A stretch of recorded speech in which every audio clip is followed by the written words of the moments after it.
بیویاں پھلوں جیسی ہوتی ہیں، کوئی آم جیسی میٹھی، کوئی کیلے کے درخت جیسی اونچی، کوئی سیب جیسی سرخ، کوئی اسٹرابری جیسی رس بھری، کوئی پپیتے جیسی گرم، کوئی سنترے جیسی کھٹی میٹھی، کوئی امرود جیسی مزیدار، کوئی انگور جیسی نشیلی۔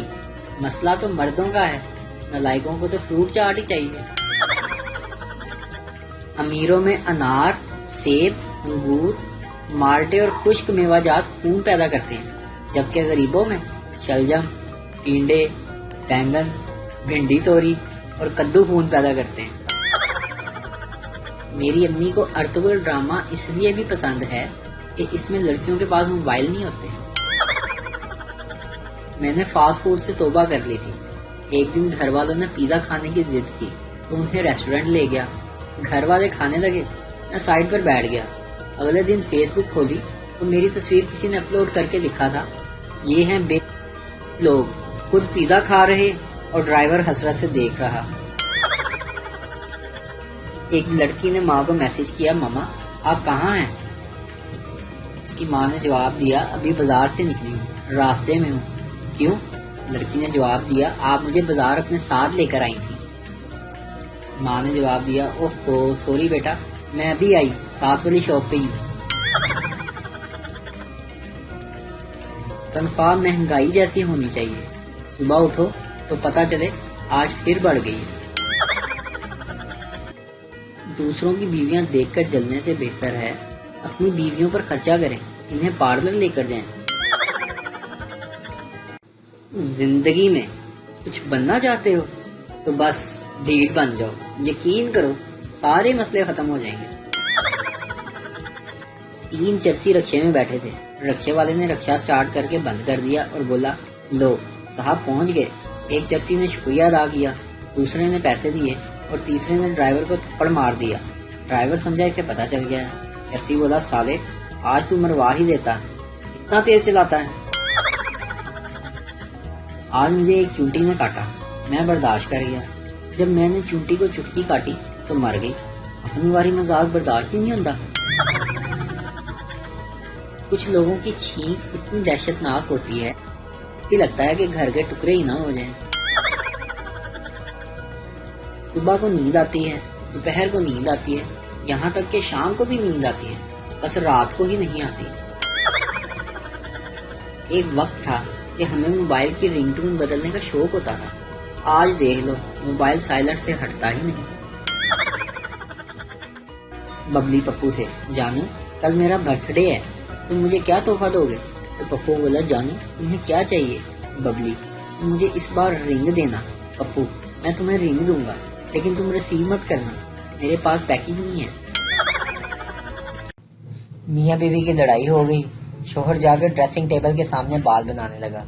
اس کے بچے نے کہا، پاپا بال بہت بڑے ہو گئے ہیں آپ کے۔ باپ بولا، ہاں بیٹا حجامت ہونے والی ہے۔ کچھ ہی دور کھڑی بیوی نے طنزیہ طور پر کہا، ہاں واقعی آپ کی حجامت ہونے والی ہے۔ ایک تبلیغی جماعت کے ایک امیر نے سفر پر روانہ ہونے سے پہلے اپنے ساتھیوں کو ہدایت کی کہ جب بھی کسی عورت کو دیکھیں تو استغفر اللہ پڑھیں۔ سفر شروع ہوا پر کوئی عورت نظر نہ آئی تو اچانک ایک ساتھی نے کہا، استغفر اللہ استغفر اللہ۔ باقی ساتھی بولے، کدھر ہے کدھر ہے؟ لمبے چوڑے سردار نے ایک چھوٹے قد والی عورت سے شادی کر لی۔ اس کے دوست نے پوچھا، یار تم نے ایسا کیوں کیا؟ سردار بولا، یار مصیبت جتنی چھوٹی ہے وہ اتنا ہی اچھا ہے۔ ڈاکٹر مریض کو نسخہ دیتے ہوئے بولا، یہ دوا پابندی سے استعمال کریں اور بڑی سے بڑی مصیبت کو بھولنے کی کوشش کریں۔ مریض گھبرا کر بولا، ڈاکٹر صاحب آہستہ بولیں، وہ مصیبت باہر ہی بیٹھی ہے۔ شادی کی پہلی رات نئے نویلی دلہن شرم کے مارے بہت کم بول رہی تھی۔ شوہر نے اپنی بیوی سے کہا، دیکھو میں تمہیں بہت خوبصورت تحفہ دوں گا اگر تمہاری آواز میرے کانوں میں آئے گی، آپ کچھ بولو۔ بیوی بولی، جی بہت شکریہ میرے سرتاج۔ اور اب شادی کے 2 سال ہونے والے ہیں۔ شوہر بیوی سے کہتا ہے، مجھ سے بڑے تحفہ لے لو لیکن خدا کے لیے اپنی بکواس بند رکھو۔ ٹینشن کی اتنی عادت ہو گئی ہے کہ اگر کبھی ٹینشن نہ بھی ہو تو ٹینشن ہونے لگتی ہے کہ سب ٹھیک کیسے چل رہا ہے۔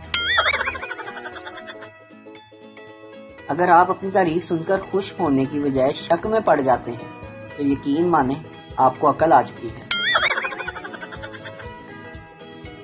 اگر آپ گاڑی کی ہیڈ لائٹس ہائی پر رکھ کر گاڑی چلاتے ہیں تو رستے میں ہر شخص آپ کو کھوتے کا بچہ سمجھتا ہے۔